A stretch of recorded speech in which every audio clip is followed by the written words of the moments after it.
This is a day of affirmation, a celebration of liberty. We stand here in the name of freedom.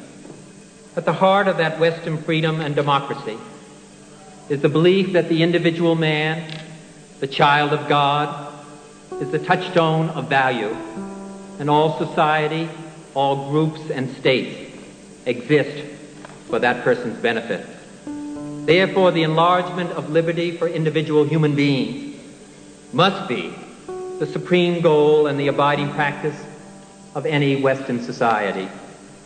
In a few hours, the plane that brought me to this country crossed over oceans and countries which have been a crucible of human history. In minutes, we trace migrations of men over thousands of years. Seconds, the briefest glimpse, and we pass battlefields on which millions of men once struggled and died. We could see no national boundaries, no vast gulfs or high walls dividing people from people, only nature and the works of man, homes and factories and farms, everywhere reflecting man's common effort to enrich his life. Everywhere new technology and communication brings men and nations closer together. The concerns of one inevitably become the concerns of all. And our new closeness is stripping away the false masks, the illusion of differences, which is the root of injustice and of hate and of war. Only earthbound man still clings to the dark and poisoning superstition that his world is bounded by the nearest hill. His universe ends at river shore. His common humanity is enclosed in the tight circle of those who share his town or his views and the color of his skin. It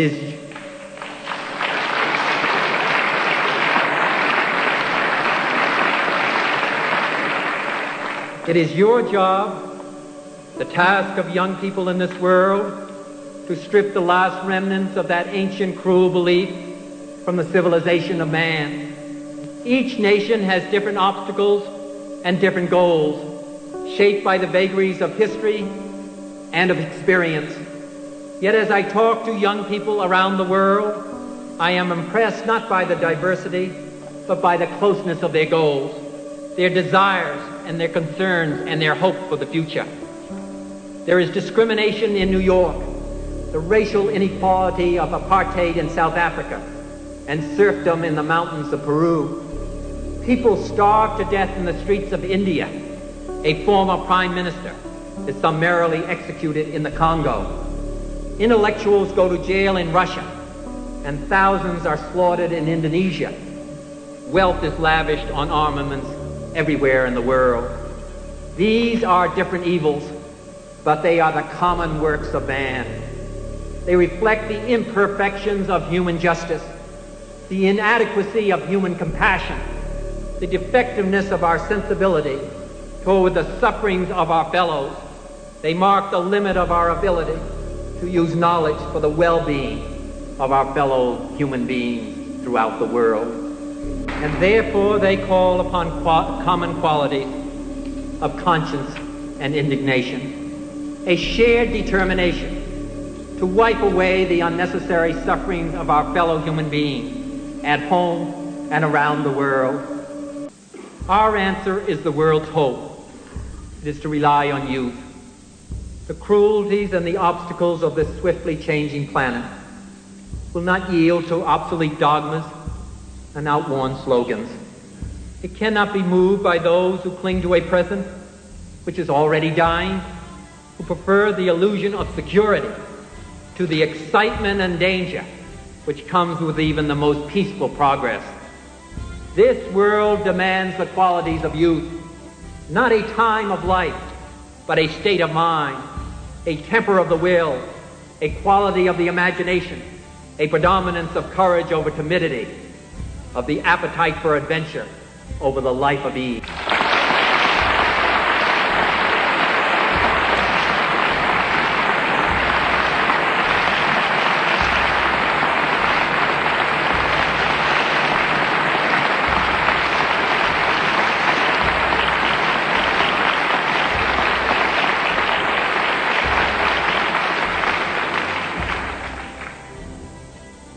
It is a revolutionary world that we all live in. And thus, as I have said in Latin America, and in Asia, and in Europe, and in my own country, the United States, it is the young people who must take the lead. Thus, you and your young compatriots everywhere have had thrust upon you a greater burden of responsibility than any generation that has ever lived. There is, said an Italian philosopher, nothing more difficult to take in hand, more perilous to conduct, or more uncertain in its success than to take the lead in the introduction of a new order of things. Yet this is the measure of the task of your generation, and the road is strewn with many dangers. First is the danger of futility, the belief there is nothing one man or one woman can do against the enormous array of the world's ills, against misery, against ignorance, or injustice and violence. Yet many of the world's great movements of thought and action have flowed from the work of a single man. A young monk began the Protestant Reformation. A young general extended an empire from Macedonia to the borders of the earth. And a young woman reclaimed the territory of France. It was a young Italian explorer who discovered the New World, and 32-year-old Thomas Jefferson, who proclaimed that all men are created equal. Give me a place to stand, said Archimedes, and I will move the world. These men move the world, and so can we all. Few will have the greatness to bend history, but each of us can work to change a small portion of the event, and in the total, all of these acts will be written in the history of this generation.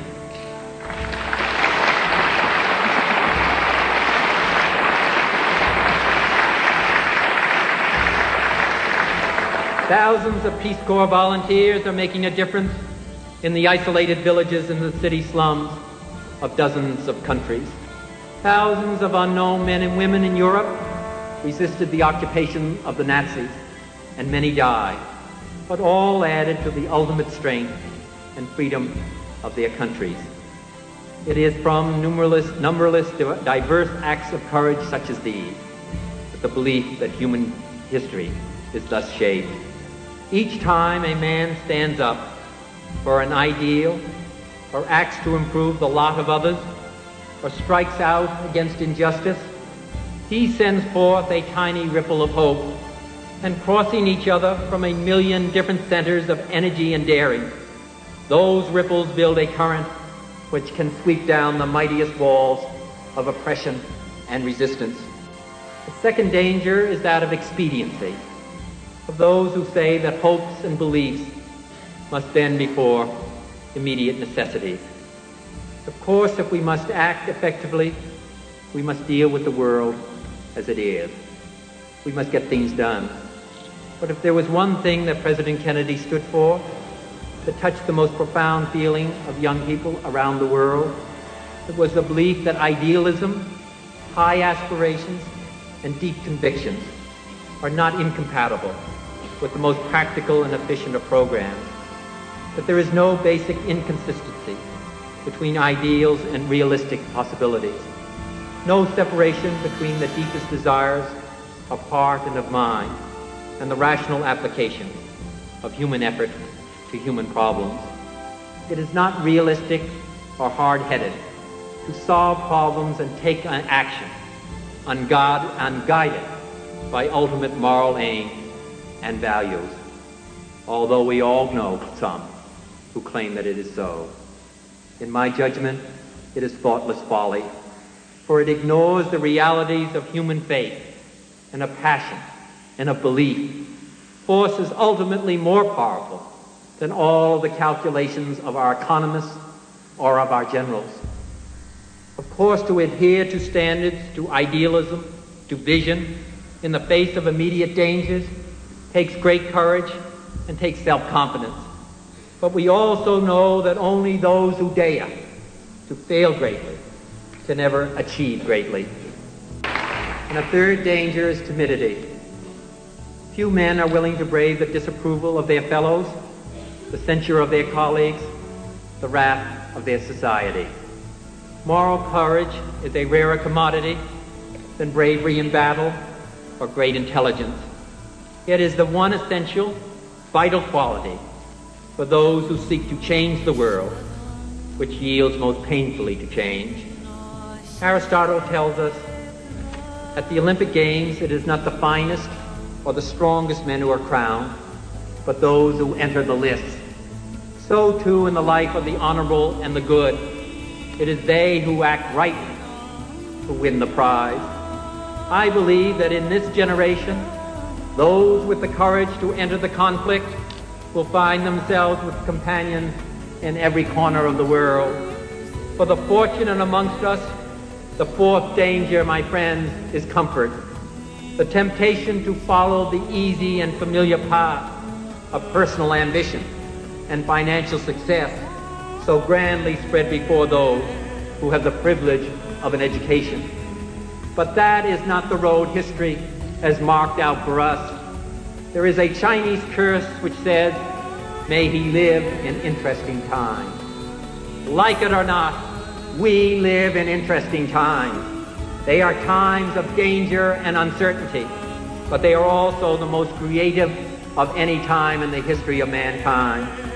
And everyone here will ultimately be judged, will ultimately judge himself on the effort he has contributed to building a new world society and the extent to which his ideals and goals have shaped that effort.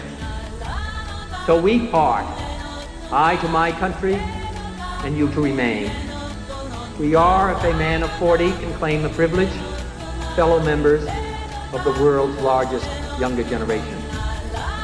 Each of us have our own work to do. I know at times you must feel very alone with your problems and with your difficulties.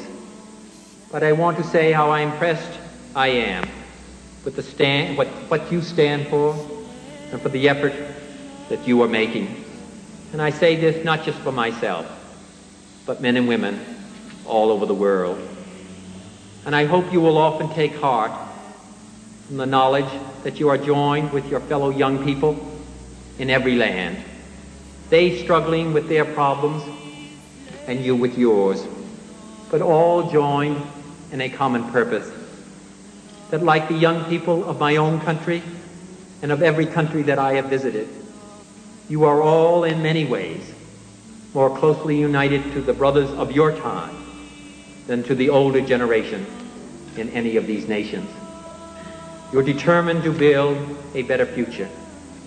President Kennedy was speaking to the young people of America, but beyond them to young people everywhere, when he said, the energy, the faith, the devotion which we bring to this endeavor will light our country and all who serve it, and the glow from that fire can truly light the world. And he added, with a good conscience, our only sure reward, with history the final judge of our deeds, let us go forth to lead the land we love, asking his blessing and his help, but knowing that here on earth, God's work must truly be our own. I thank you.